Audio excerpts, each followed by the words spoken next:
নমস্কাৰ ছাত্ৰ-ছাত্ৰীসকল তোমালোক আটাইকে মোৰ লাৰ্ণ উইথ কৰবী চেনেলটোলৈ স্বাগতম। আজি মই লৈ আহিছোঁ শংকৰদেৱ বিদ্যানিকেতনৰ প্ৰথম মানৰ ভাৰতী কুঁহি পাঠখন। মৰমৰ ছাত্ৰ-ছাত্ৰীসকল তোমালোকক ইতিমধ্যে মই ব্যঞ্জন বৰ্ণখন আৰু স্বৰবৰ্ণখন এই দুয়োখন বৰ্ণমালাই আমি কেনেকৈনো পঢ়িব লাগে কেনেকৈ লিখিব লাগে সেই ভিডিঅ'টো দিছিলোঁ। তোমালোকে চোৱা নাই যদি এবাৰ চাই ল'বা আৰু লিখাৰ অভ্যাস কৰিবা। আজি আহিছোঁ এই অৰ পৰা ঔলৈকে প্ৰতিটো বৰ্ণৰে গঠিত এই শব্দসমূহ আমি পঢ়ি যাম দেই।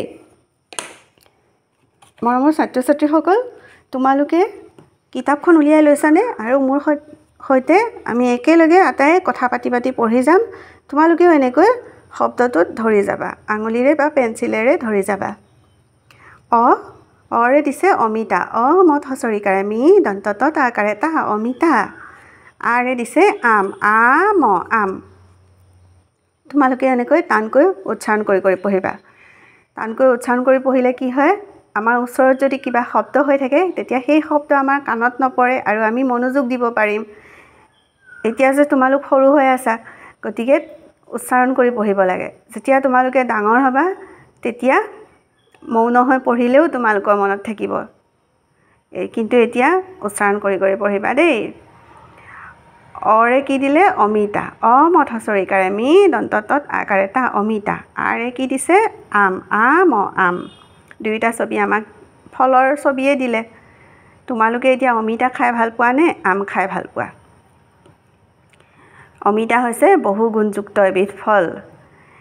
এই বতৰৰ সকলোবিলাক ফল মূল আৰু শাক পাচলি আমি খাব লাগে। তোমালোকক মা দেউতাই যি খাবলৈ দিয়ে সেই সকলোবিলাক বস্তুৱে খাবা দেই।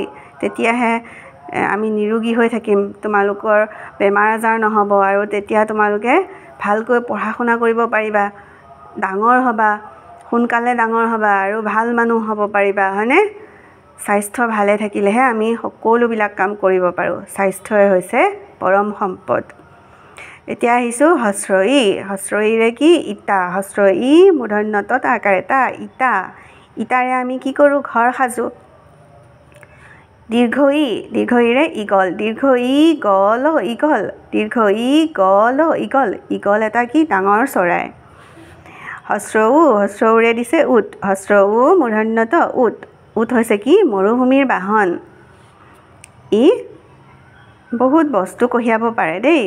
উটৰ পিঠিত বহুত বস্তু এনেকৈ বোজা লৈ কি কৰে, মৰুভূমিত মানুহে বিচৰণ কৰে।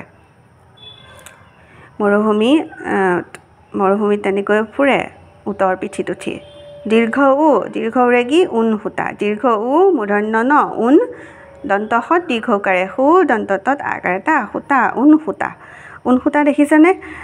তোমালোকৰ মাহঁতে তোমালোকক মোজা, টুপি, চুৱেটাৰ এইবিলাক ঊণ সূতাৰে গাঁঠি দিয়ে আকৌ।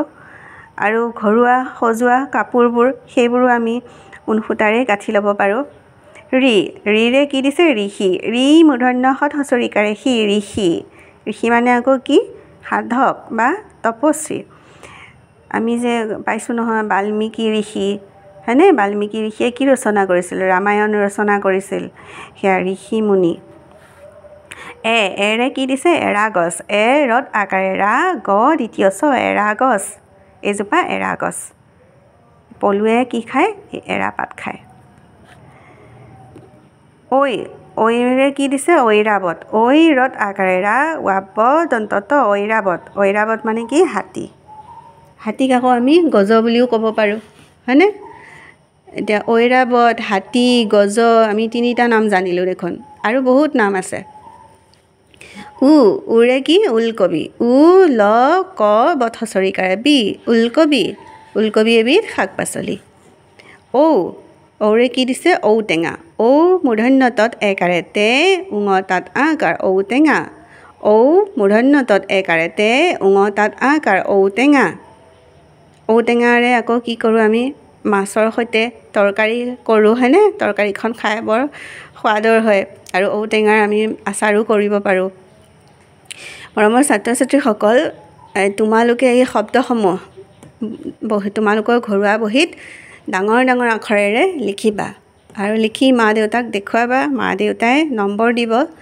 এনেকৈ লিখিবা অ সমান অমিতা, আ সমান আম, হস্ৰ ই সমান ইটা দীৰ্ঘ ই সমান ইগল হস্ৰ উ সমান উট দীৰ্ঘ উ সমান ঊণসূতা ৰি সমান ঋষি এ সমান এৰাগছ ঐ সমান ঐৰাবত উ সমান ওলকবি ঔ সমান ঔটেঙা এনেকৈ লিখিবা তেন্তে আজিলৈ মই আহিছোঁ পুনৰ তোমালোকৰ ওচৰলৈ আহিম অন্য এটা নতুন পাঠ লৈ মৰমৰ ছাত্ৰ ছাত্ৰীসকল তোমালোকৰ এই ভিডিঅ'টো ভাল লাগিলে মা দেউতাক ক'বা যে মোৰ ভিডিঅ'টোত এটা লাইক কৰি দিব আৰু মোৰ চেনেলটোত ছাবস্ক্ৰাইব কৰি দিবলৈ ক'বা তেন্তে আজিলৈ আহিছোঁ থেংক ইউ